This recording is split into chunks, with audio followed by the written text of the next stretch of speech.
রাসূলুল্লাহ সাল্লাল্লাহু আলাইহি ওয়াসাল্লাম।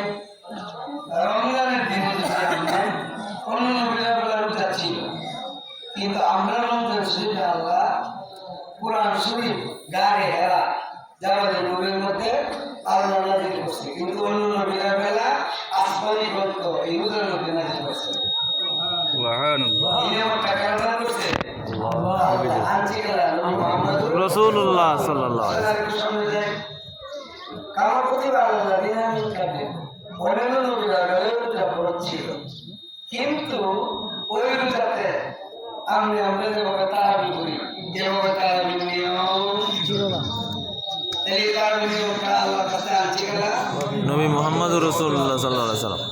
আসলে যাই অন্যান্য নবীদের বেলা কিছু আয়াত আছে আর কিছু আসমানি কিতাব যখন জমিনে আসলো কুরআন শরীফ আসার সাথে সাথে এই 103 খানা বাকি। সুবহানাল্লাহ। এই রমজান শরীফে এমন মসজিদ বাংলাদেশে আছে যেখানে প্রতি রাত্রে তারাবির মধ্যে এক প্রথম কোরআন শরীফ পড়া হয়। অন্য নবীদের বেলা ছিল এই নিয়মটা না, কারণ আমরা ঈদের বাড়ি ওয়ার্ডটা ঈদের একটা অন্য নবীদের বেলা রোজা ছিল, কিন্তু রোজা করে এরকম ঈদের মাস ছিল না।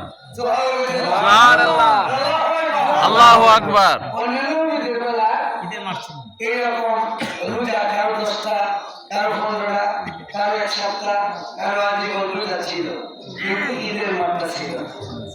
আমার নবী বললেন, হে আবু বকর, আরাফার ময়দানে আমার উম্মতেরা যারা হজ করতে আসবে তারা আরাফ আসতে পারবে।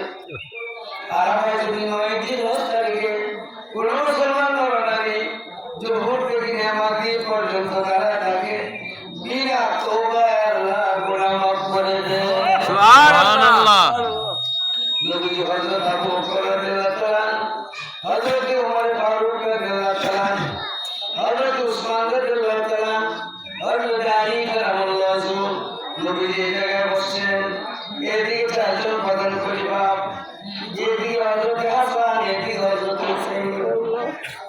এরা তো ছোট মানুষ, ছোট হইলেও তারা কি জান্নাতের সর্দার। আল্লাহু আকবার। নবী বলেন, আবু বকর, টাকাওয়ালা উম্মত যারা তারা আমার ঘরের বারান্দায় আসতে পারবে।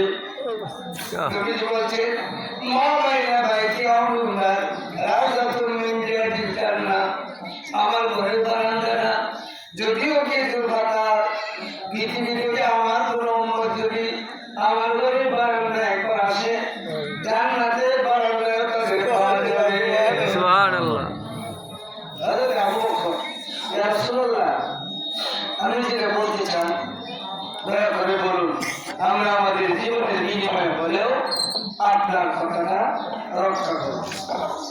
নবীজি বললেন, আবু বকর, আমি চাই আমার সমস্ত উম্মতদেরকে নিয়ে, তোমরা তো প্রায় 100 লক্ষ সাহাবী, তোমরা সবাই নিয়ে আমি খোলা ময়দানে রমজানের একটা মাস ছিলাম সাধারণ পরে আমরা চাই সবাই মিলে খোলা ময়দানে নামাজ আদায় করবো।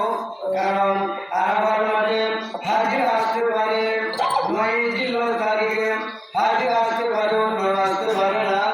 আমি নবী ঘোষণা দিলাম, রমজানের পরে ঈদুল আজহার দিনে যারা পৃথিবীর যত জায়গায় থাকবে তারা যদি খোলা ময়দানে নামাজ আদায় করে, আমি নবী ঘোষণা দিলাম, নামাজের পরপর যারা উপস্থিত হবে, নামাজের উপরে আসমান, নিচে আল্লাহর জমিন, মধ্যে আল্লাহর বান্দারা, যারা এই প্রচন্ড গরমের মধ্যে, রোদের উত্তাপের মধ্যে বা বৃষ্টির মধ্যে খোলা ময়দানে নামাজ আদায় করবেন, যদি প্রতিবন্ধকতা না থাকে, আমি ঘোষণা করলাম, যেমন হজের সময় উমরাতে আসিরা বা হজের সময় 9 তারিখে আরাফার মাঠে দাঁড়ায় যেমন জীবনের গুনাহ থাকে না, ঈদের মাঠে লোকে যখন চলে যায়, যদি রোজাদার হয়, ঈদের ভেতরে নিশ্চিত আল্লাহর জীবনের গুনাহ মাফ। সুবহানাল্লাহ। আজকে ঈদের মাস এই মাঠটা প্রতিষ্ঠা করছেন কেনা নবী মুহাম্মদুর রাসূলুল্লাহ।